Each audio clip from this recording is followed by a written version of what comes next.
Ever feel like no matter how hard you're working, you just can't seem to get ahead with money? Well, what if the biggest thing holding you back isn't your job or the economy, but something inside your own head?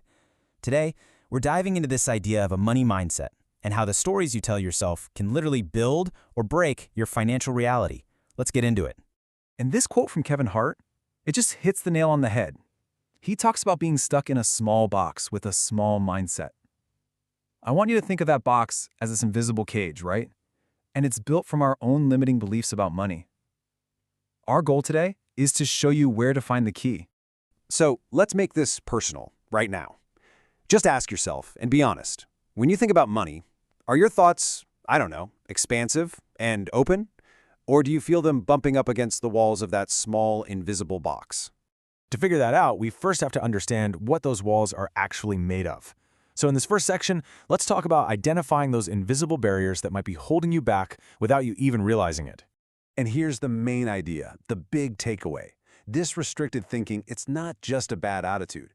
It's an active barrier. It's almost like a force field that can literally deflect opportunities and stop money from ever flowing your way. So how do you know if you're stuck in that kind of thinking? Well, instead of just talking about it in theory, let's do a quick experiment. A simple little mindset test. Okay, play along with me here. This is all about your gut reaction. I want you to close your eyes, if you can, and really picture this. You're just walking down a nice street, maybe the sun is out, you're just minding your own business. And as you're walking, you spot it. A seriously beautiful, high-end luxury car is parked right there at the curb.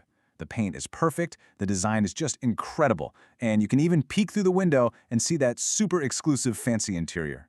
Now pause and be totally 100% honest with yourself. Before you filter it, before you analyze it, what is the very first thought or even just the first feeling that pops into your head? You got it? Okay, hold on to that thought. All right, let's unpack that reaction. We're going to start by looking at what the signs of a restricted or, a limiting money mindset actually look like. But before we get to the examples, let's get on the same page. Restricted thinking is basically a collection of negative mental habits about money that actively works against you. It's that little voice inside that keeps you locked in that small box. But here's the good news. There's a whole other way to think, a perspective that lives completely outside of that box. And this is what our source material calls the abundant mindset. Just look at this slide. The difference is, well, it's night and day, isn't it? On the left, you've got restricted thinking. Did your thoughts sound anything like that? Judgment. What a show-off. Or lack. I could never afford that. Hopelessness.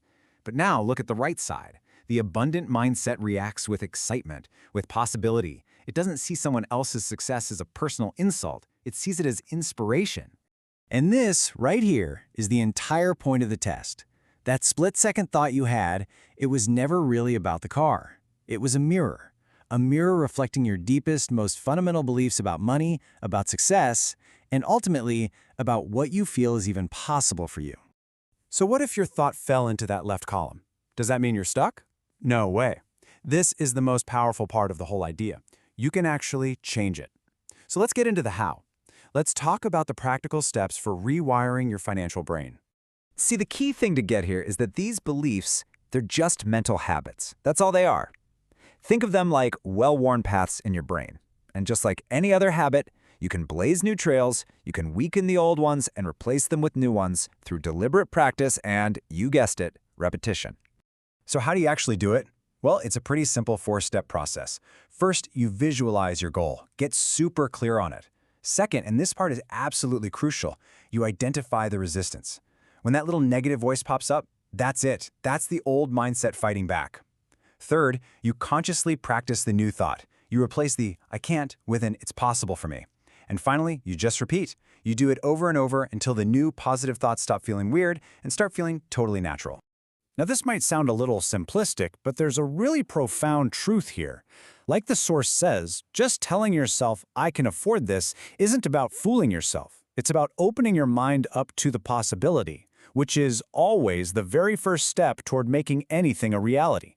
You have to believe it's possible before your brain will even start looking for ways to make it happen. So as we finish up, I want to leave you with this. This isn't just about a car or about getting rich. It's about breaking out of that small box in every part of your life. So ask yourself this.